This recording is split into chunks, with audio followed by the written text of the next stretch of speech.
السلام علیکم ورحمۃ اللہ وبرکاتہ۔ پیارے دوستو، کیسے ہیں آپ؟ امید ہے ٹھیک ہوں گے۔ اللہ آپ کو خوش رکھے، سلامت رکھے اور آباد رکھے۔ یہ ابھی میں پنکھے کو دیکھ رہی تھی تو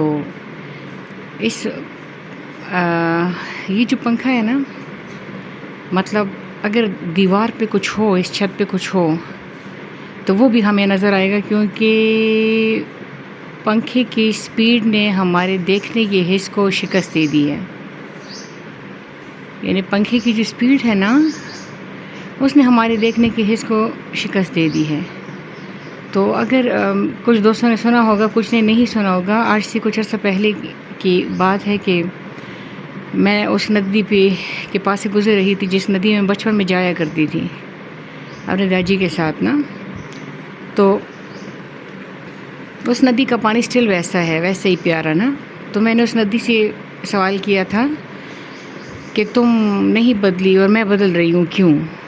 تو اس وقت پانی نے مجھے جواب نہیں دیا تھا، لیکن بہت عرصے بعد میں راستے پہ مطلب کالج جا رہی تھی تو بہت تیز بارش تھی اور ڈھلوان پہ پانی بہت زیادہ تیزی سے بہہ رہا تھا، تو اس پانی نے مجھے جواب دیا تھا۔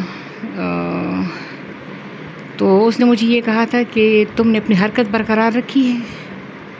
اگر تم نے اپنی حرکت برقرار رکھی ہے، ہم اس لیے نہیں بدلتے کیونکہ ہماری حرکت برقرار ہے، یعنی وہ پانی نہیں بدلتا جس کی حرکت برقرار ہے، اور جو جتنا فاسٹ حرکت میں ہوگا،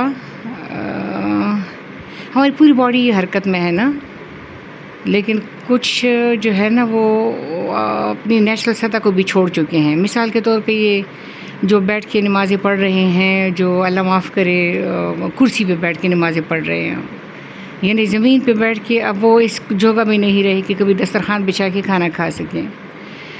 تو پانی نے مجھے کہا تھا کہ جب ہم رک جائیں تو ہم جوہڑ بن جاتے ہیں، ہمارے اوپر ڈرٹ آ جاتا ہے اگر ہم رک جائیں۔ اور آگ نے مجھے جواب دیا تھا کہ اگر ہمارا فلیم رک جائے تو ہم بجھ جاتے ہیں، اگر ہمارا تڑپنا بھلکنا رک جائے تو ہم بجھ جاتے ہیں۔ اور ہوا نے جواب دیا تھا کہ اگر میں رک جاؤں تو میں زہریلی ہو جاتی ہوں۔ مثال کے طور پہ کمرہ بند ہو بہت عرصے اور آپ اچانک اس کو کھولے تو اس کے اندر جو ہوا بند ہوئی وہ زہریلی ہو جاتی ہے۔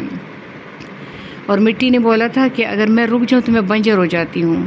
تو یہی حالت ہم انسانوں کی بھی ہے، اگر ہم رک جائیں، ہم اپنی حرکت چھوڑ دیں، تو اگر ہم نے اپنی حرکت چھوڑ دی تو بس چھوڑ دی۔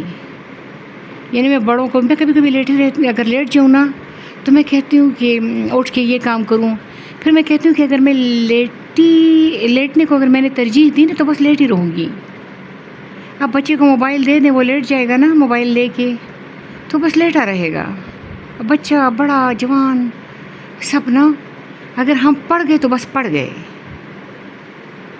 تو آپ کی سپیڈ، آپ کی حرکت، آپ کی سرگرمی، آپ کا ایکٹیو ہونا، وہ آپ کے حواسوں کو شکست دے دیتا ہے۔ یہ نہیں مطلب مثال کے طور پہ یہ جو کیا نام ہے، یہ پنکھا جیسے میرے دیکھنے کی حس کو شکست دے رہا ہے، تو اگر ہم حرکت میں آ جائیں تو ہم ان 5 حواسوں کی، اور 5 حواسوں کے بارے میں ایک مزیدار بات بتا دوں کہ جیسے ایٹم کے اندر ایک مرکزہ ہے نیوکلیس، تو مرکزہ میں نیوٹرون، پروٹون، الیکٹران ہے اور الیکٹران میں جو دیوانگی ہے وہ آپ کو پتہ ہے کہ وہ کیسے گھوم رہا ہے اور کیسے اللہ تعالیٰ اس کا گھما رہا ہے تو مرکزہ جو ہے وہ ایٹم کا صرف 1% حصہ آکوپائڈ ہے، صرف 1% حصہ بھرا ہوا ہے، 99% تک وہ خالی ہے، اور ہمارے 5 حواس اس 1% کے ساتھ ڈیل کر رہے ہیں۔ تو 99% کے ساتھ ہم نہ ڈیل کر رہے ہیں، نہ اس کو ہاتھ لگا رہے ہیں، ان 5 حواسوں سے نکل کے ہے کچھ معاملہ۔ تو یہ ویسے ہی پنکھے کو دیکھ کے خیال آیا، اللہ آپ کو خوش رکھے، اس پہ سوچیں اور میرے ساتھ بات کریں پلیز اس پہ۔